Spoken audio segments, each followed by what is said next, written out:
Hello everyone, स्वागत है आप सभी का हमारे इस YouTube channel Bihar topper classes BTC में। आज के इस वीडियो में हम लोग चर्चा करेंगे वैसी संख्याओं के स्क्वायर निकालने के बारे में जिसका इकाई अंक 5 होता है। जैसे मान लेते हैं 15 है, इसका स्क्वायर निकालना हो, 25 है, इसका स्क्वायर निकालना हो, 35 दिया हो, इसका स्क्वायर निकालना हो, या फिर 45 हो, इसका स्क्वायर निकालना हो। वैसी संख्याएं जिसके इकाई अंक पर 5 5 हो, वैसी संख्याओं का स्क्वायर निकालने का एक तरीका है। ट्रिक है, जरा ध्यान दीजिएगा।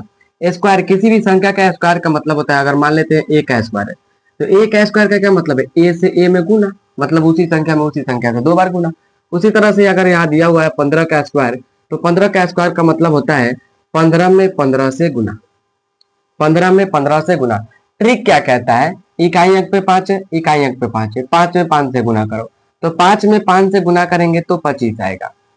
अब यहाँ दहाई के अंक पर 1 है, इसके भी अंक पर 1 है, तो 1 में 1 से गुना नहीं करेंगे, 1 के बाद वाले से गुना करेंगे। 1 के बाद क्या आता है, 1 के बाद 2 आता है, तो अब 1 में 2 से गुना करेंगे तो 2 एकम 2 यहाँ पर हो जाएगा, आंसर हो गया। उसी प्रकार से अगर इसका देखते हैं तो 25 का स्क्वायर है, यानी कहने का मतलब 25 गुना 25।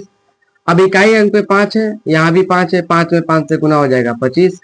यहाँ भी 2 है, यहाँ भी 2 है, तो 2 में 2 से नहीं बल्कि 2 के बाद क्या आता है, तो 2 के बाद आता है 3, तो 2 में 3 से गुना, 3 दूना 6, आंसर हो गया। अब अगला देखते हैं, एक और 35 है, तो 35 का स्क्वायर मतलब 35 गुने 35, और 5 5 दिया हुआ है तो 5 5 का स्क्वायर कर देंगे, 5 में 5 से गुना कर देंगे, 25 आ जाएगा। उसके बाद है 3, 3 के बाद क्या आता है, 4 आता है, तो 4 से गुना कर देंगे, तो 4 तिहाई 12, इसका 1225 आंसर हो गया।